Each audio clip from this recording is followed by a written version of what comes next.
Hola, ¿qué tal? ¿Cómo está usted? Yo soy el pastor Salvador Aldaco y esto es La Casa de mi Padre y continuamos con este estudio del libro del Apocalipsis y déjeme decirle a usted que hemos tenido lo que es un panorama del Apocalipsis hasta el día de hoy. También hemos estudiado la simbología y numerología apocalíptica, pero el tema de hoy ya estaremos entrando a lo que es el texto del Apocalipsis.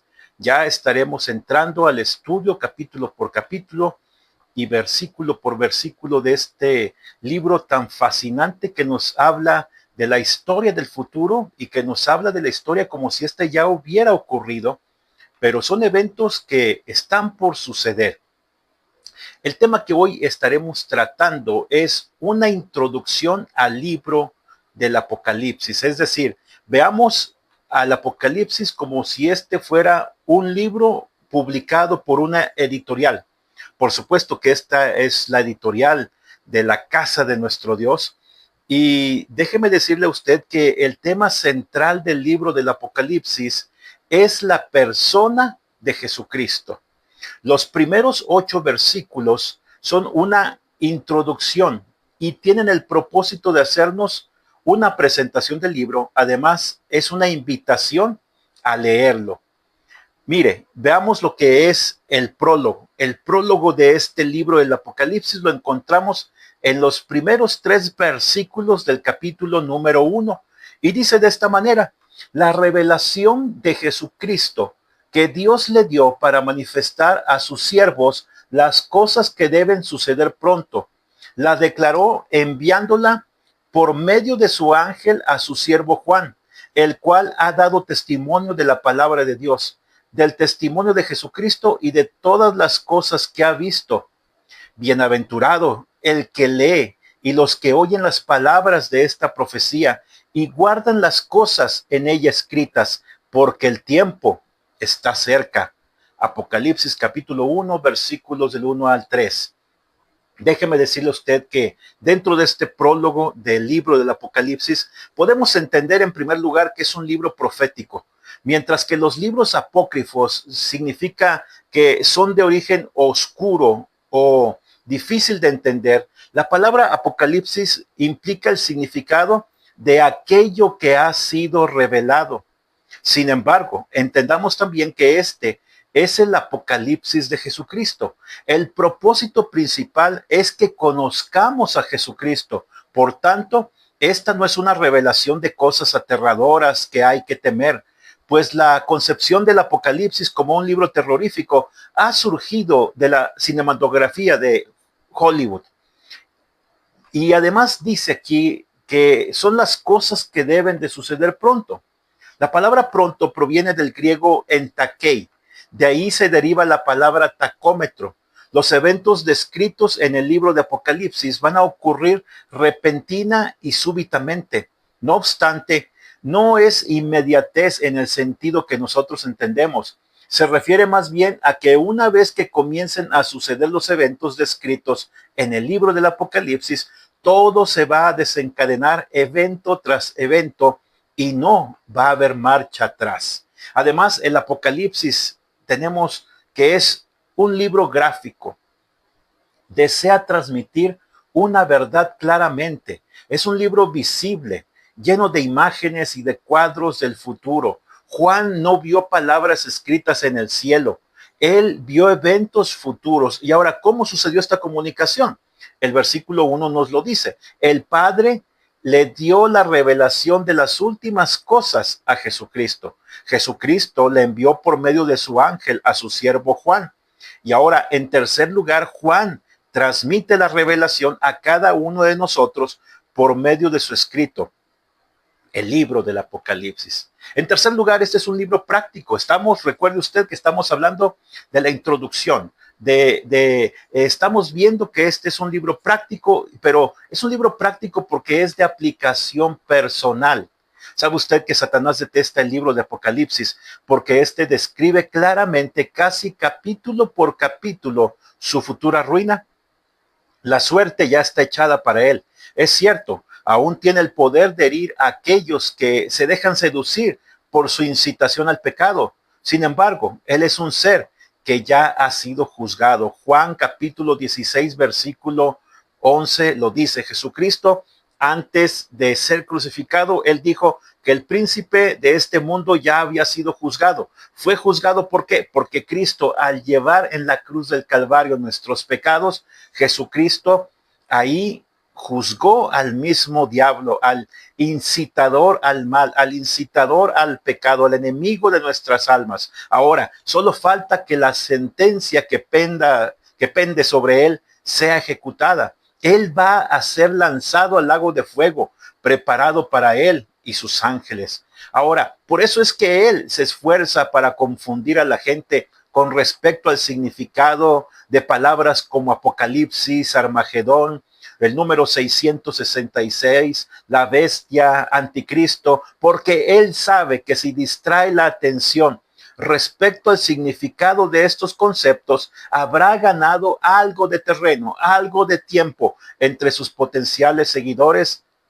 Pues mientras más confusa esté la gente, o mientras más ignore cada evento descrito en este libro, o mientras lo tome con humor, mayor indiferencia mostrará hacia el tema principal del libro del Apocalipsis, que es el triunfo de Jesucristo y de nosotros, los que hemos puesto nuestra fe en él. Así que este es un libro de aplicación personal. ¿Por qué? Es un libro el cual usted puede tomar versículos, capítulos, enseñanzas, visiones y aplicarlas a su propia vida. Es un libro que tiene que llevarnos a meditar el tipo de vida que estamos llevando y tiene que confrontarnos con nuestros pecados y en última instancia, como dice aquí, llevarnos a un cambio radical, a poner por obra lo que aquí estamos leyendo. Además, este es un libro que ha sido escrito para la lectura pública. ¿Por qué? Porque hay bendición en leerlo públicamente. Mire, por lo general en nuestras iglesias se leen pasajes tomados del libro de los Salmos cuando empiezan las reuniones domingo tras domingo. Pero el Señor promete una bendición especial a aquellos que leen públicamente este libro, el libro del Apocalipsis. Primera de Timoteo capítulo 4, Pablo le decía a su discípulo y pastor, ocúpate en la lectura. Usted también ocúpese en la lectura de la profecía bíblica que está en el libro de Apocalipsis. Más que dedicar tiempo a las redes sociales, dedique tiempo a la palabra de Dios diariamente. Nútrase de la palabra de Dios. Además, este es un libro lleno de amonestaciones pertinentes y necesarias para este tiempo. Aquí vamos a encontrar constantemente una expresión y la expresión es: el que tiene oído, oiga. Esta frase se repite, mire, en varios pasajes, en el versículo 3 del capítulo 1, en el capítulo 2, versículo 7, en el versículo 11 del capítulo 2, además en el versículo 29 del capítulo 2, en el capítulo 3, versículo 6, en el versículo 13 del capítulo 3, en el versículo 22 del capítulo 3 y en el capítulo 13, versículo 9. ¿Sabe usted que entre los mexicanos existe un dicho popular que dice, si te cayó el saco, pues póntelo? Es decir, si algo de lo que leemos en el libro del Apocalipsis se aplica a nuestra necesidad, a nuestra falta de santidad o de compromiso con la vida cristiana, hay que hacer los cambios necesarios para enmendar nuestra vida. Nadie que lee Apocalipsis será indiferente al contenido de este libro. Mire, al ser un libro lleno de amonestaciones necesarias, pertinentes, provoca rechazo entre aquellos que se han dejado seducir por el espíritu del anticristo, pues este es un libro cristocéntrico sobre todas las cosas. Primera de Juan capítulo 3 nos lo dice, mire, déjeme leérselo en la escritura. Primera de Juan capítulo 3, capítulo 4, versículo 3 dice de esta manera: y todo espíritu que no confiesa a Jesús no procede de Dios. Este es el espíritu del anticristo, del cual habéis oído que había de venir y que ahora ya está en el mundo. Así que hay rechazo entre aquellos que se dejan seducir por el espíritu del anticristo. En segundo lugar, déjeme decirle a usted que provoca temor en aquellos en quienes el Dios de este siglo ha cegado su entendimiento y no han entregado su vida a Jesucristo. Mire, segunda a los Corintios, capítulo 4, versículo 4. Aquí tenemos otra escritura que habla acerca de eso, cómo Satanás ciega el entendimiento de los incrédulos. Segunda a los Corintios, capítulo 4, versículo 4. Escuche usted lo que dice la escritura, porque Satanás es astuto y ha puesto un velo sobre los ojos espirituales de la gente, y para que la gente se burle cada vez que escucha hablar acerca del Apocalipsis, cada vez que vemos un evento que está sucediendo y que al estudiarlo a la luz de la escritura, si bien no es exactamente el evento que está ocurriendo, podemos encontrar, por ejemplo, ejemplos en la naturaleza que nos hablan de que se está todo llevando a cabo para que en el tiempo futuro las cosas que van a ocurrir en Apocalipsis, ya Dios nos está dando un adelanto de ellas. Pero mire, segundo los Corintios capítulo 4, versículo 4 dice de esta manera: pues el Dios de este mundo ha cegado el entendimiento de los incrédulos para que no les ilumine el resplandor del evangelio de la gloria de Cristo, quien es la imagen de Dios. Así que yo le invito a usted a que usted no se deje engañar por Satanás, a que usted entienda que estamos acercándonos a el fin de los tiempos, que estamos en los tiempos finales, lo que la Biblia describe como el tiempo de los dolores de parto. Todavía no es el fin, pero se acerca el fin, y eso es una realidad. Porque además este libro va a provocar reverencia a las cosas santas, va a provocar un compromiso evangelístico y esperanza en aquellos que son hijos de Dios. ¿Por qué? Déjeme decirle a usted que no podemos nosotros quedarnos callados, no podemos ocultar lo que nosotros creemos. Jesucristo dijo que lo que Él nos decía a nosotros, a los oídos, nosotros lo gritáramos desde las azoteas. Es decir, tenemos que decirle a la gente que el tiempo final se acerca. Segunda de Pedro, capítulo 3, versículo 11. Déjeme leerle este pasaje. Y dice así: ya que todas estas cosas han de ser desechas, ¿qué clase de persona debéis ser vosotros en conducta santa y piadosa, aguardando y apresurándoos para la venida del día de Dios? Por causa de ese día los cielos, siendo encendidos, serán deshechos, y los elementos, al ser abrasados, serán fundidos. Es decir, Pedro ya nos lo advierte, tenemos que cambiar nuestra manera de ser, de actuar y de pensar. Eso es arrepentimiento. Tenemos que tener un cambio radical. Bien lo dijo el profeta Isaías: deje el impío su camino y el hombre inicuo su pensamiento, y vuélvase a Jehová, el cual será amplio en perdonar. Así que tenemos que tener un compromiso, no solamente de un cambio personal, sino de además transmitir estas verdades a aquellos que nos rodean. Porque escuche usted, sí, usted busque su salvación, la salvación es personal, pero también usted busque que los suyos sean salvos, que su cónyuge, que sus padres, que sus hijos, que sus hermanos, compañeros de trabajo, vecinos, que también conozcan estas verdades. Porque en la antigüedad encontramos a Noé, el pregonero de justicia, lo llama así la escritura, y vemos cómo Noé, mientras él construía el arca para prepararse y salvarse él y su familia y todos los animales que en aquel momento Dios llevó a esa embarcación, donde ellos serían salvos de ese diluvio universal, vemos cómo él no solamente fabricaba esa arca, sino que además él predicaba a la gente y les invitaba a arrepentirse. Y si bien la gente no se arrepintió, y solamente 8 personas de los millones que habitaban la tierra en aquel instante, en aquel momento, se salvaron, quedó constado de que Dios les había enviado un profeta en la persona de Noé.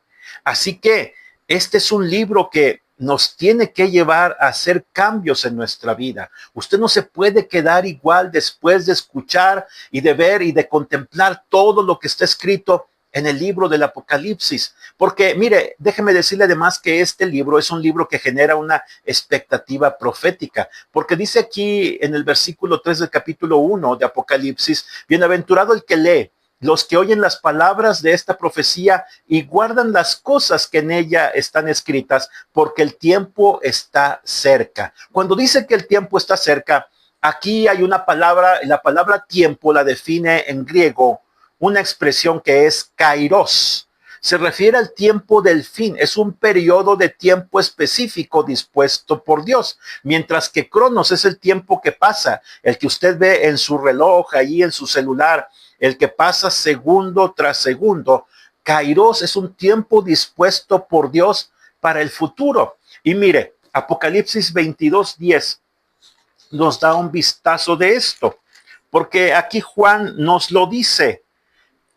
Y me dijo, no selles las palabras de la profecía de este libro, porque el tiempo está cerca. Si bien hay expresiones, hay profecías que están selladas para el momento en que ocurra cada evento que aquí se está señalando en el libro de Apocalipsis. Por ejemplo, el significado del número 666. Para nosotros hoy es incierto, pero cuando la gente de aquel tiempo lo esté viviendo, lo va a entender plenamente qué es lo que significa. Pero a eso se refiere con el kairos de Dios. Es el tiempo que Dios ha dispuesto para cuando estas cosas sucedan. Así que, mire, aquí nos dice la Escritura que es un libro que genera expectativa profética. Bienaventurados los que oyen las palabras de esta profecía y guardan las cosas que en ella están escritas, porque el tiempo está cerca. Este es un periodo de tiempo el cual estoy hablando, el kairos, próximo e inminente, es decir, no se podrá detener. Falta poco tiempo para que todo se desencadene. Ahora, ya han pasado casi 2000 años desde que el libro de Apocalipsis fue escrito. Usted me dirá, oye, pastor, pero no ha sucedido nada. Han pasado 2000 años. Es más, algunos dirán, es que ya todo ocurrió en el pasado, ya no va a ocurrir nada, o sea, ya nada más viene Jesucristo. Esos son la tendencia teológica que se les llama los amileniaristas, los que niegan que va a ocurrir un reino milenial de Cristo en la tierra, pero además niegan lo que es el arrebatamiento de la iglesia. Entonces, ellos dicen, no ha ocurrido nada. Mira, ya vino Hitler, decían que era la bestia. Vino el Papa Juan Pablo II, decían que era la bestia. Y mueren papas, y mueren, y se levantan gobernantes, reinan, gobiernan, títeres de Satanás que les llamamos dictadores. Ahorita hay un señor en la Casa Blanca llamado Donald Trump, el cual dicen que pudiera ser la bestia, que pudiera ser el anticristo. Y dicen, pero no pasa nada. Pues mire, nosotros no nos corresponde. Jesucristo dijo, a ustedes no les toca saber los tiempos o las sazones que Dios dispuso en su soberana voluntad.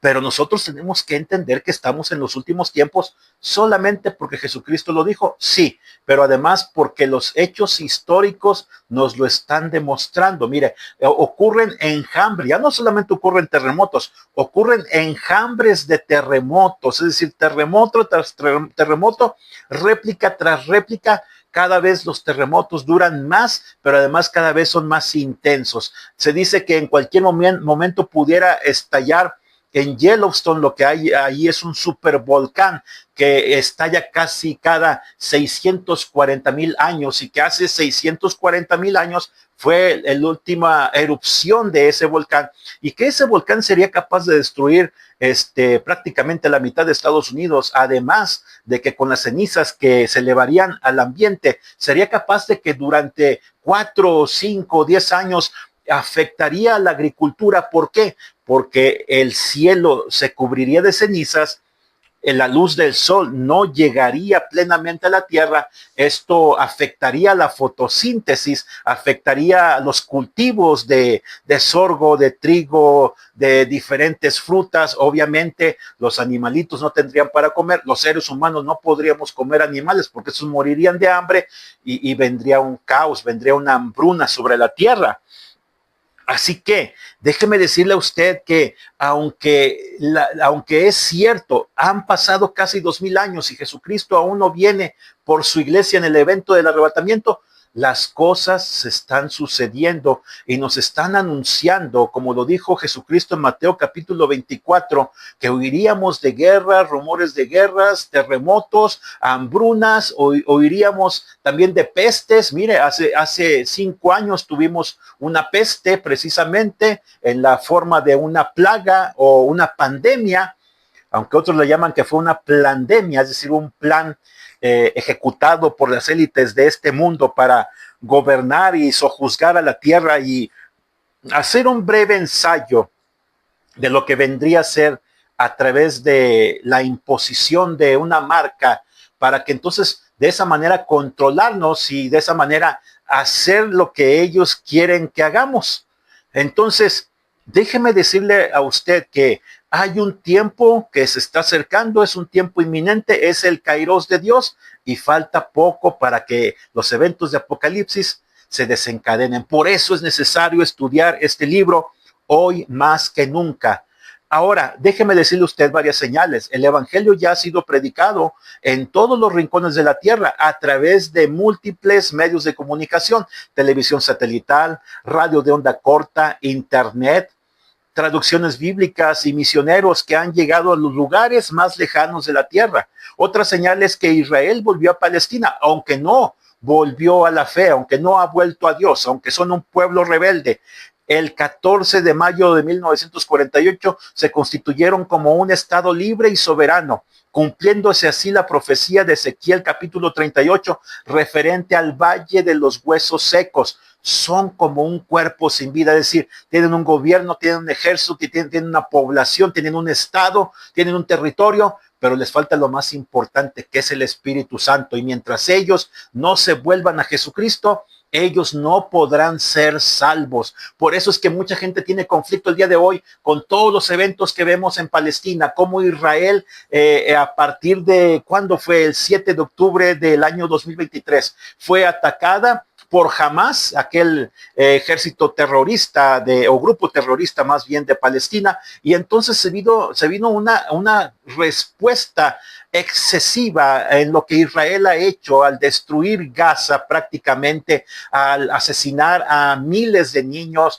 ancianos, mujeres, civiles, vaya, no solamente terroristas, sobre todo y mayoritariamente han asesinado civiles, han destruido hospitales, escuelas, les han quitado el agua, les han quitado el alimento. Hay gente y niños sobre todo y bebés que están muriendo de inanición. Ha sido desproporcionada la respuesta de Israel contra el pueblo de Gaza, contra los palestinos en Gaza y Cisjordania, en estas dos regiones del pueblo palestino que están separadas y que prácticamente pudiéramos decir que son como campos de exterminio al aire libre, porque les han quitado todas las libertades, les han quitado todos los accesos a lo más básico de alimentación, de agua potable, y están pagando justos por pecadores, y es injusto lo que ellos están haciendo. E Israel no se está comportando como el pueblo de Dios. ¿Por qué? Porque ellos volvieron a Palestina, pero no volvieron a la fe. Ahora, además, déjeme decirle a usted que no debemos esperar nosotros la reconstrucción del templo de Jerusalén para santificarnos. Es cierto, hay por ahí noticias de que ya están habiendo acuerdos con naciones vecinas de Israel para que se les ceda un territorio en lo que es el monte en el cual estaba antiguamente el templo de Jerusalén.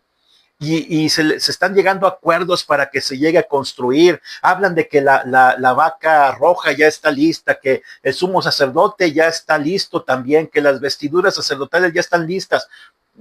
Pero déjeme decirle a usted una cosa. Usted, ocurran o no ocurran los eventos proféticos, usted y yo tenemos la obligación de santificarnos. Tenemos la obligación de volver y de entregar nuestro corazón a Jesucristo si estamos lejos de Él. ¿Sabe usted por qué? Porque este edificio, el templo de Jerusalén, pudiera construirse en un periodo corto de tiempo, después del arrebatamiento de la iglesia también. Es decir, pudiera ocurrir que esta generación seamos testigos de la reconstrucción del templo de Jerusalén, pero también pudiera ocurrir que no. Ahora, ¿por qué es necesario que el templo de Jerusalén sea reconstruido? Pues para que venga el cumplimiento de la profecía de Daniel en el capítulo 9 de Apocalipsis, de 9 de Daniel precisamente, perdón, porque Daniel es el Apocalipsis del Antiguo Testamento, mientras que Apocalipsis es el Daniel del Nuevo Testamento. Es decir, son dos libros que se complementan proféticamente hablando. Y entonces Daniel capítulo 9 habla acerca de la abominación desoladora. El Señor Jesucristo en Mateo capítulo 24 y 25, en el Sermón del Monte que él dio ahí, él también habla acerca de la expectativa de que el anticristo ha de venir y ha de pedir ser adorado en el templo de Jerusalén. Entonces, por eso es necesario que ocurra la construcción de un templo. Ahora, yo le digo a usted, lo más importante es que nosotros debemos de tener una expectativa profética al estudiar del libro de Apocalipsis. Ahora, ¿quiénes son los destinatarios del libro? Ya vimos lo que era una introducción al libro. Ahora veamos lo que es, ¿quiénes son los destinatarios del libro? Mire, capítulo 1 del libro de Apocalipsis, versículo 4 dice, Juan, a las 7 iglesias que están en Asia, gracia y paz a vosotros de parte del que es, el que era y que ha de venir, y de los 7 espíritus que están delante de su trono. ¿Quiénes son los destinatarios del libro de Apocalipsis? Cuando se escribe un libro, actualmente hay una portada, una introducción, hay una dedicatoria, ¿verdad? Bueno, ¿quiénes son los destinatarios? ¿A quiénes va dirigido este libro de Apocalipsis? Pues aquí lo dice, a las 7 iglesias que están en Asia. Cuando habla de Asia, está hablando del Asia Menor. Cuando habla del Asia Menor, está hablando de la región que hoy conocemos como Turquía, geográficamente hablando. ¿Cuáles son estas 7 iglesias a las cuales habla el Señor Jesucristo a través de su siervo Juan? ¿Sí? Dice, las 7 iglesias que están en Asia. Y luego mire lo que les dice, gracia y paz a vosotros de parte del que es, el que era y el que ha de venir. Ahora, todo el libro fue enviado a las 7 iglesias del Asia Menor. Versículo 11 del libro de Apocalipsis capítulo 1 nos lo dice. Mire, déjenme leer este versículo que decía, yo soy el alfa y la omega, el primero y el último. Escribe en un libro lo que ves y envíalo, escuche, a las 7 iglesias que están en Asia. ¿Cuáles son las 7 iglesias? Éfeso, Esmirna, Pérgamo, Tiatira, Sardis, Filadelfia y la Odisea. Es decir, se hicieron copias y fueron enviadas a cada una de estas iglesias 7 copias del libro de Apocalipsis. Así que déjeme decirle una pregunta aquí que es muy importante. ¿Por qué solamente son 7 iglesias? Bueno, pues porque el Señor Jesucristo escogió a estas 7 iglesias porque ellas representan, escucha el número 7, la plenitud del mensaje para la iglesia. Él habla a través de este último libro de la Escritura a cada iglesia que ha existido y que existe aún en cada rincón de la tierra y a través de cada época. Es decir, Cristo escogió 7, aunque había muchas más iglesias. Y no solamente en el Asia Menor, había en Europa, había en Palestina, había en el norte de África. A través de todo el imperio romano había iglesias cristianas, pero Cristo decidió escoger estas iglesias como una muestra de lo que es la iglesia de toda la geografía, es decir, de todo el mundo, en todas las edades, en todas las épocas, a través de los siglos. Pero no solamente habla de 7 iglesias específicamente, también habla de 7 diferentes tipos de creyentes. Por eso es que usted le decía la expresión que encontramos constantemente aquí, que es el que tiene oídos para oír, oiga lo que el Espíritu dice a las iglesias. Ahora, el número 7 encontramos que está presente en la naturaleza. Hay 7 notas en la escala musical. Si se hace atravesar la luz del sol a través de un prisma de cristal, se encontrará que la luz del sol se descompone en 7 colores primarios. Cada 7 años, ¿sabía usted que cada 7 años las células de nuestro cuerpo se regeneran? Igualmente en la Biblia, en el libro de Levítico, capítulo 23, se especifican 7 fiestas. En Josué capítulo 6, versículo 4, se mencionan 7 sacerdotes, 7 trompetas, 7 días, 7 vueltas. Ahora, además Jesucristo dijo 7 palabras o 7 expresiones desde la cruz del Calvario. En Mateo capítulo 13 hay 7 secretos del reino de Dios. En el libro de Amós, en los capítulos 1 y 2, se describen 7 pecados capitales cometidos por el pueblo de Israel.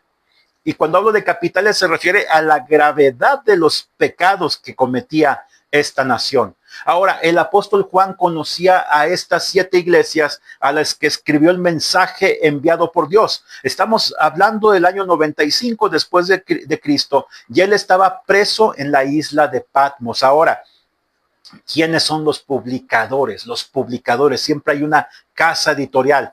¿Quiénes son los publicadores de este libro del Apocalipsis? Apocalipsis 1, versículos 4 y 5 dice: gracia y paz a vosotros de parte del que es, el que era y que ha de venir, de los 7 espíritus que están delante de su trono y de Jesucristo, el testigo fiel, el primogénito de los muertos y soberano de los reyes de la tierra, al que nos amó, nos ha lavado de nuestros pecados con su sangre.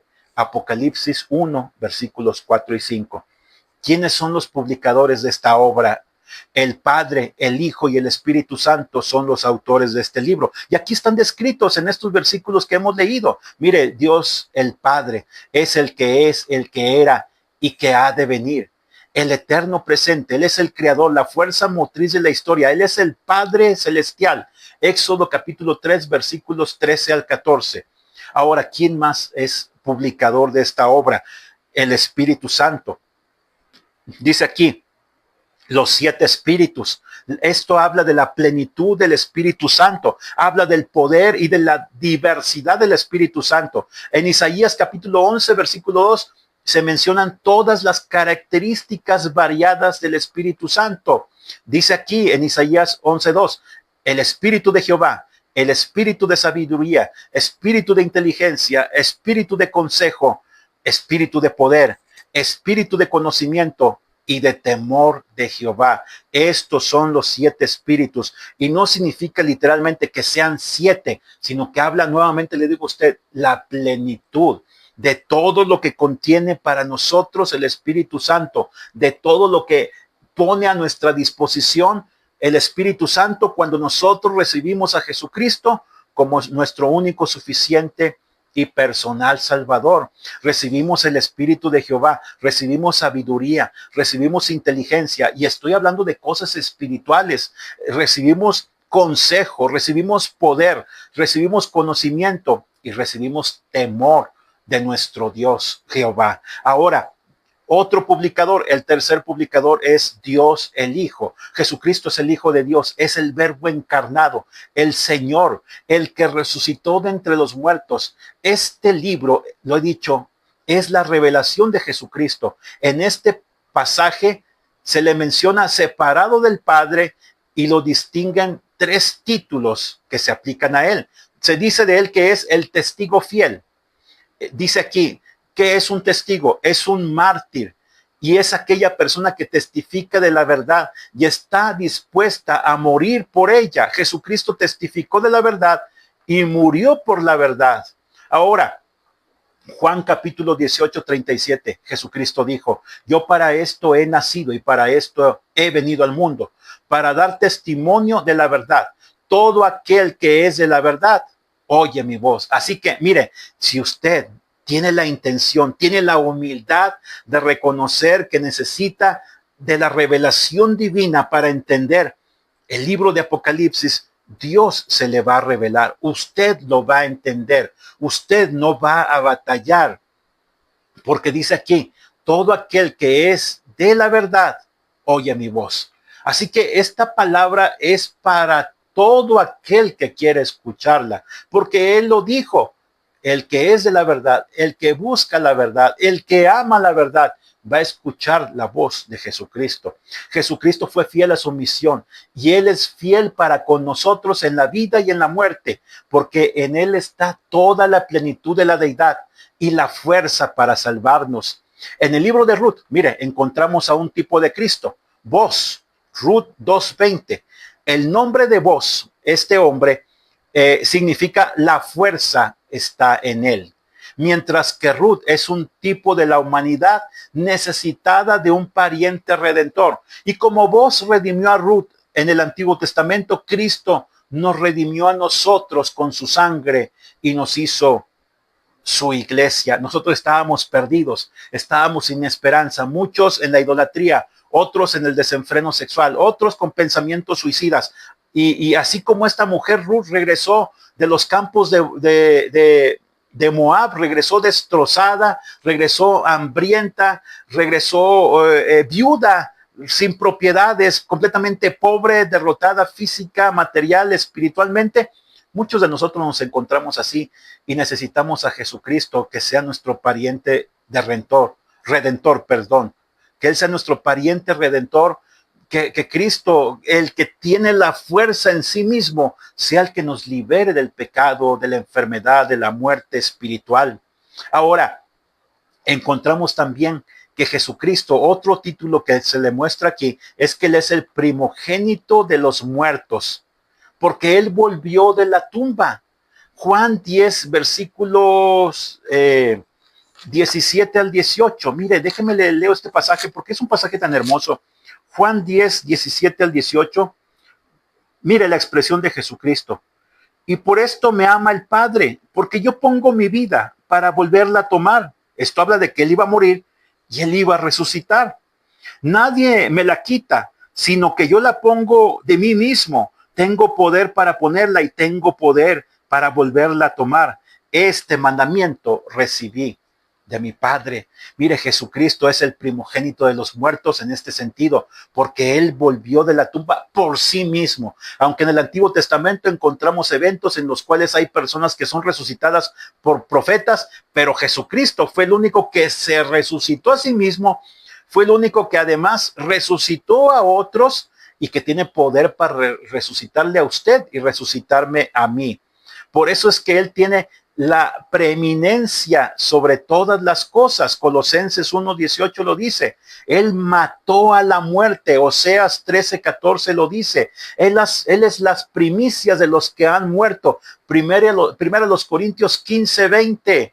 Es decir, es el primero que resucitó. Y esto garantiza nuestra resurrección. Y mire, es importante que entendamos estas cosas el día de hoy, cuando tanto nos aferramos a esta vida y a los placeres de esta vida, cuando tanto nos aferramos por acumular, por conseguir, aún a veces a expensas de humillar, de despreciar o de pisotear o de despojar a otros. Por eso es importante que pensemos que un día vamos a morir, pero después de que muramos, ¿qué va a ocurrir con nuestra alma? ¿Qué va a ocurrir? El cuerpo se va a la tumba, el cuerpo es destrozado tal vez por una bomba atómica, el cuerpo es destrozado por un animal en el bosque o en el mar, por una ballena o por un tiburón. Pero, ¿qué pasa con el alma? ¿A dónde va a ir tu alma? Y entonces Jesucristo nos garantiza una resurrección, pero no solamente una resurrección física en el futuro, también nos garantiza una resurrección espiritual si tú hoy pones tu fe y tu esperanza en Él. Porque además, otro título que encontramos aquí es que Él es el soberano de los reyes de la tierra. Y déjame decirte varios pasajes. Mira, en Daniel capítulo 4, versículo 37, Jesucristo es el Rey del cielo. En Mateo capítulo 2, versículo 2, Él es el Rey de los judíos. En Juan 1, 49, Él es el Rey de Israel. En Salmo 24:10, Él es el Rey de la gloria. En Apocalipsis 15:3, Él es el Rey de los santos. En Apocalipsis 19, versículos del 1 al 6, Él es el Rey de reyes y Señor de señores. En Apocalipsis 1:5, Él es, como lo dice aquí, el soberano de los reyes de la tierra. Esto habla de que Él tiene el control absoluto de todas nuestras circunstancias, sean favorables o sean en nuestra contra. Porque en Daniel capítulo 8:25, Él es el príncipe de príncipes. En 1 Timoteo 1:17, Él es el Rey de los siglos, inmortal e invisible. Jesucristo reina ahora, aunque la gente lo dude, aunque la gente lo rechace. Sin embargo, mucha gente, aunque mucha gente diga, si Jesucristo es el rey de todas las cosas, ¿por qué las cosas no cambian para bien? ¿Por qué la maldad crece día con día en lugar de disiparse? Porque hasta el día de hoy parece que Satanás, el Dios de este mundo, es quien tiene el control. Y eso es una realidad. Porque no olvidemos que el poder absoluto corrompe completamente. Por eso no tiene sentido que intentemos convencer a los gobernantes de entregarle su vida a Cristo. Por eso no tiene sentido pedirle a Dios que un presidente cristiano. ¿Sabe usted por qué? Hace unos días veía un reportaje de una mujer que se dedica a la santería, que es una forma de hechicería, es una forma de sincretismo entre la religión yoruba, que viene del África, que es una religión animista, es decir, que le da poder a los espíritus, de ahí viene la expresión que es animista, le da poder a objetos, y entonces hubo una mezcla, ¿sí?, entre la religión yoruba y la religión católica, y entonces los dioses de la religión yoruba vinieron a ser los santos de la religión católica. Y eso cualquiera lo puede saber, cualquiera lo puede investigar. Y sabe usted que ha habido presidentes, políticos de altos rangos en nuestra nación que se han entregado a esa religión para de esa manera quitar a sus enemigos del camino, ganarse la simpatía del pueblo y de esa manera ellos llegar al poder. Pero se les ha advertido también a ellos que ellos también tendrán que pagar un grave precio a través de su cuerpo, a través de algún familiar, que van a perder la salud y van a morir de una manera terrible. Así que, mire, no tiene sentido que el día de hoy, porque hay tendencias teológicas que dicen, es que necesitamos leudar toda la masa. ¿Qué significa esto? Necesitamos que mientras más gobernantes crean a Jesucristo, mientras más le entreguen su vida, más gobernantes tendremos, entonces vendrá el reino. Sí, y déjeme decirle que no, las cosas no son así. Se ha demostrado, ha habido gobiernos, presidentes, gobernadores, presidentes municipales en nuestra nación que han presentado ante eventos cristianos, ante pastores, literalmente los has escuchado predicar la palabra de Dios, pero cuando se van dejan solamente un legado de muerte, de corrupción, de robo, de rapiña, y han hasta desprestigiado el cristianismo. Por eso no tiene sentido. Por eso nuestra fe debe estar puesta en Jesucristo, porque Él es el Rey soberano de esta tierra. Mire, Lucas capítulo 4, versículos del 5 al 8. Dice que el diablo llevó a Jesucristo a un monte alto y le mostró en un momento todos los reinos de la tierra.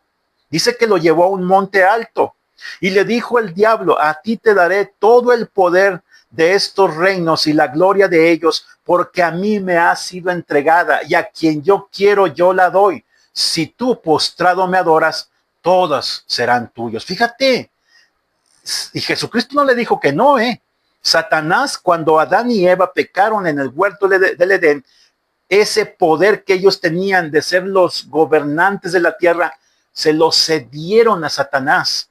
Y entonces Satanás, por eso dice, a mí me fue entregado todo el poder, toda la gloria de estos reinos, y a quien quiero la doy. Oiga, ¿quién le da el gobierno? A los presidentes. ¿Quién da el reino? A los reyes, a los emperadores. La Biblia nos lo dice. Ahora, Satanás es un siervo de Dios, sí. Es un títere de Dios, sí, porque hace lo que Dios quiere, sí. En última instancia, el que gobierna es Dios, sí. Pero hay que entender que hasta el día de hoy, en este tiempo, Satanás tiene el control. Y él se lo dijo a Jesucristo y Jesucristo no lo negó. ¿Y qué le exigía Satanás a Jesucristo? Todo eso te lo voy a dar si tú postrado me adoras, y todas estas cosas van a ser tuyas. Satanás adquirió el derecho de propiedad sobre todos los reinos de la tierra cuando Adán y Eva pecaron, lo he dicho, cuando pecaron en el huerto del Edén. Ahora, no digo que todos los gobernadores o todos los reyes de la tierra sean satánicos o que le hayan vendido su alma al diablo cuando ascendieron al poder en sus respectivas naciones. ¿Sí? Sin embargo, en la mayoría de los casos, así ha sido. Solo basta ver las noticias o leer cualquier libro de historia para convencernos de esta verdad. En la Biblia encontramos personajes como José, Moisés, Daniel, Sadrach, Mesad, Abednego, Esther, Nehemías, los cuales llegaron a ser excelentes y brillantes consejeros políticos, gente sabia utilizada por el Señor en momentos de crisis y para beneficio del pueblo de Dios, incluso en medio de cortes corruptas y frente a reyes, faraones y gobernantes idólatras y totalmente corrompidos. Pero caso contrario es el del reino del norte de Israel, que surgió sobre la división del reino que dejó Salomón tras la muerte en el año 931. Todos los reyes mencionados en dicho periodo de la historia fueron corruptos e inmorales. ¿Se fija usted?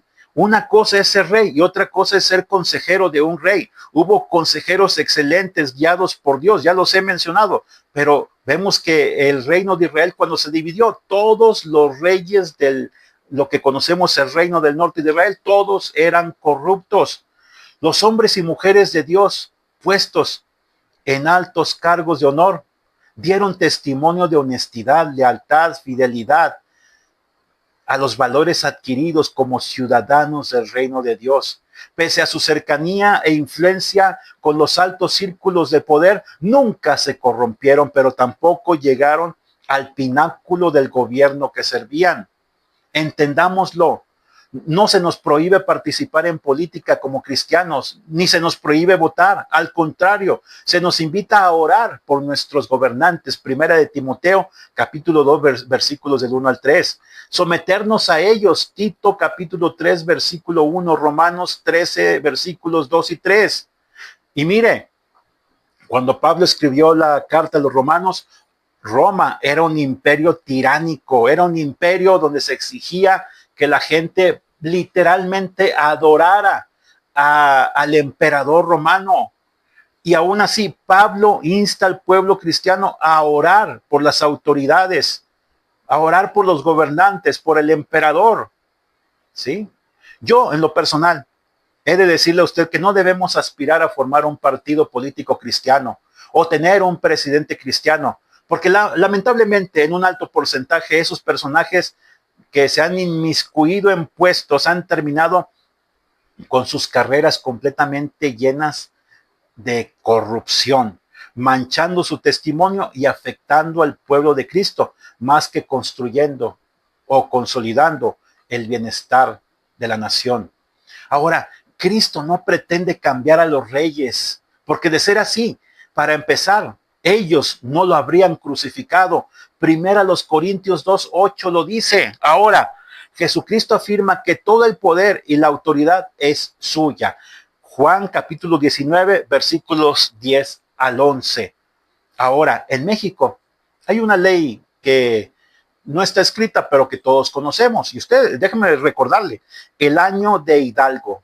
¿Por qué? Porque cada que termina el gobierno, de los gobernantes que hay, de los empleados que hay, burócratas, cada quien se lleva algo.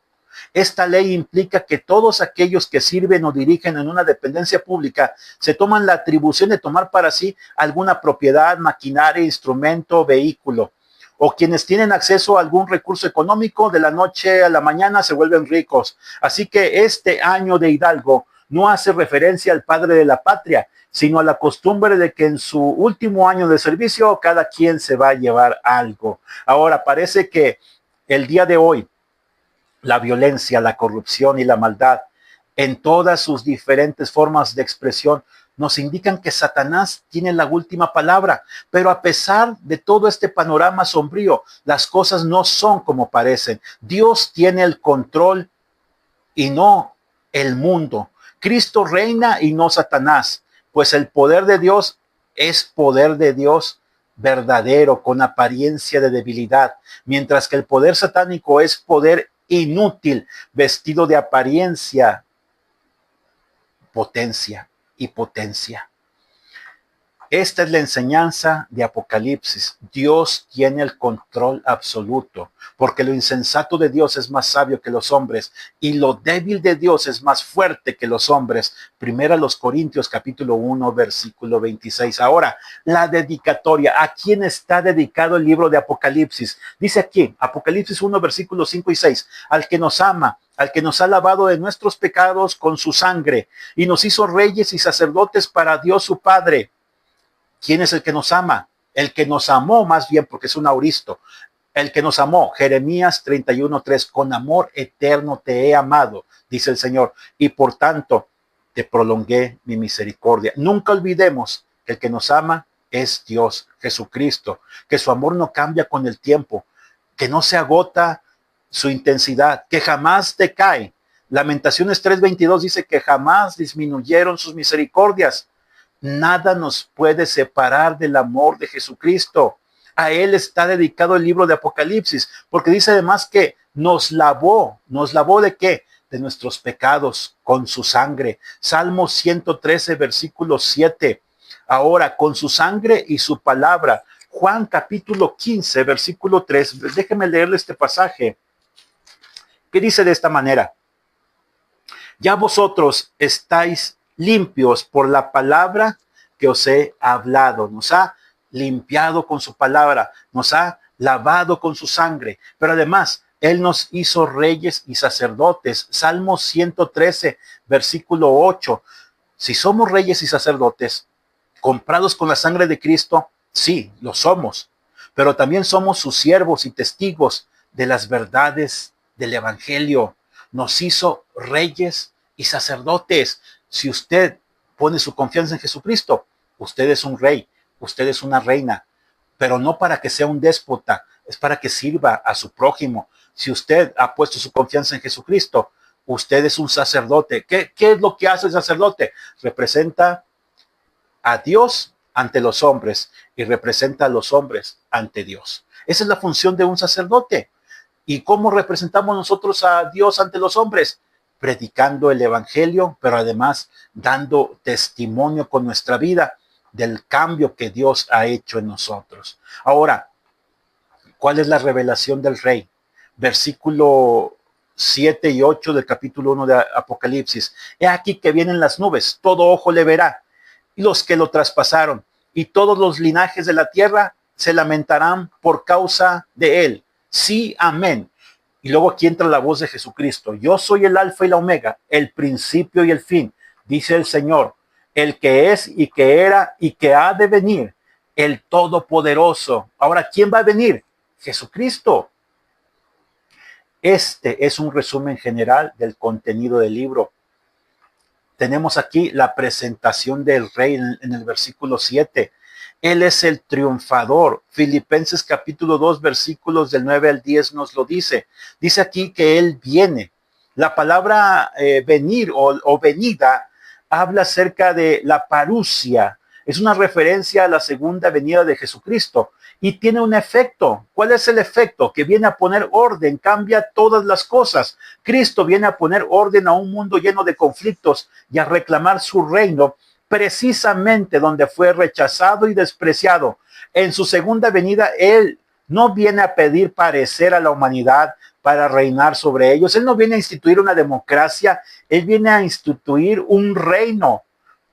Él viene a imponer su reino ganado a través de su sacrificio en la cruz del Calvario. Ahora dice aquí que viene con las nubes y esto habla del juicio, pero además habla de la protección para los suyos. Vemos que en el libro del Éxodo, capítulo 13, versículo 21, había una nube que cubría al pueblo y lo protegía de la luz solar, de la radiación solar, pero además también se manifestaba como un juicio.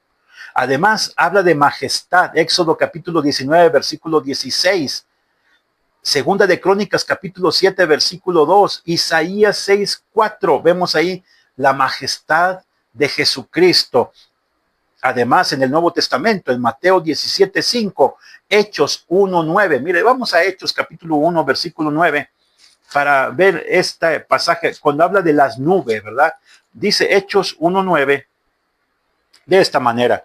Después de decir esto, y mientras ellos le veían, Él fue elevado, habla de Jesucristo, y una nube le recibió ocultándole de sus ojos. ¿Se fija usted?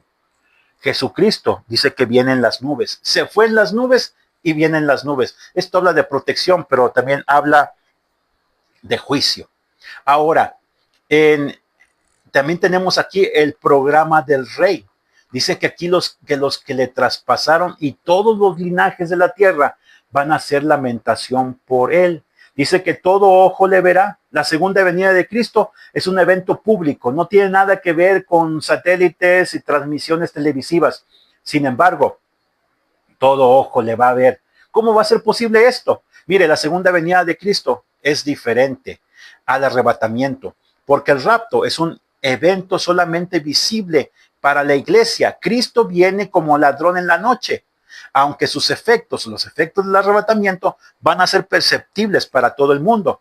Dice aquí que los que le traspasaron y todos los linajes de la tierra harán lamentación por él. ¿Quiénes fueron los que le traspasaron? Es una clara referencia al pueblo de Israel. Juan capítulo 1, versículo 11. Mientras que los linajes de la tierra, las demás naciones harán lamentación por él. Entonces será demasiado tarde para esperar hasta su venida, para convertirse a él. Va a ser más difícil porque cuando Cristo venga por su iglesia, la lleve al cielo, estaremos con él durante 7 años en lo que se le conoce como el evento de las bodas del Cordero. Y después de 7 años vendremos con Jesucristo a esta tierra y Jesucristo luchará contra el dragón, la bestia y el falso profeta y los va a derrotar a ellos y a todos sus ejércitos, a todas las naciones que se opongan a él y vamos a instituir, él va a instituir el reino de 1000 años sobre esta tierra. Le estoy hablando cosas de más adelante que estudiaremos en el libro de Apocalipsis, pero quiero decirle a usted que Jesucristo viene en las nubes. Su segunda venida va a ser motivo de gozo para los que le aman, pero va a ser motivo de lamentación para los que le despreciaron. Apocalipsis capítulo 1, versículo 7 nos lo dice. Mire, déjeme leerle este pasaje. Vienen las nubes, todo ojo le verá y los que le traspasaron y todos los linajes de la tierra van a hacer lamentación por causa de él. Amén. Así que mire, es tiempo de conocer a Jesucristo, es tiempo de entregarle nuestra vida, porque Hebreos 9:28 lo dice. Así también Cristo fue ofrecido una sola vez para llevar los pecados de muchos y aparecerá por segunda vez sin relación con el pecado para salvar a los que le esperan. Hebreos 9:28. Este es, en palabras sencillas, el programa del Rey. Él vino una vez, murió por nuestros pecados, va a aparecer por segunda vez, sin relación con el pecado, para salvar a los que creyeron en él. Así que cuando venga y empiezan a ocurrir todas estas cosas que vamos a estudiar en el libro de Apocalipsis, va a ser demasiado tarde. Por eso yo le insto a usted a que le entregue su vida, a que usted ore y le diga: Señor Jesucristo, te entrego mi vida, te entrego mi corazón, hazme una nueva criatura. Me arrepiento de mis pecados, te confieso mis pecados, Señor. Cambia mi mente, cambia mi corazón. Quítame estos pensamientos de muerte, de terror. Quítame esta hechicería que me ha destruido la vida, Señor. Salva mi vida, salva mi matrimonio, salva mis hijos. Rescátanos, Señor Jesucristo. Hazme una nueva criatura, que tu Espíritu Santo venga a tomar el control de mi vida y escribe mi nombre en el libro de la vida, Señor, y dame esa salvación que yo anhelo. Dame esa sanidad que yo anhelo. Te lo pido en tu nombre, Señor Jesucristo, y te agradezco, Padre, por enviar a tu Hijo a morir por mí en la cruz del Calvario. Si tú has hecho esta oración, yo te felicito, porque tu nombre ha sido escrito en el libro de la vida, porque hoy ángeles se regocijan en el cielo por ti, porque se ha arrepentido un pecador. Si tú me lo quieres hacer saber, házmelo saber. Mi nombre es Pastor Salvador Aldaco y estamos aquí en la casa de mi padre y esto es un estudio del libro de Apocalipsis. Si tú quieres tener contacto con un servidor, 844-158-4243, puedes mandarnos un mensaje de WhatsApp y con gusto te atenderemos ahí para darle seguimiento a tu vida espiritual. Yo te recuerdo que esto es el programa La Casa de mi Padre. Este es el estudio de Apocalipsis que estamos llevando a cabo, que se titula Apocalipsis Hoy. Y estamos estudiando capítulo por capítulo y versículo por versículo. Nos vemos la próxima semana, estamos en contacto y finalmente te recuerdo una cosa, que Dios no tiene problemas, Él tiene soluciones para tu vida. Que Dios te bendiga mucho. Gracias por escucharnos.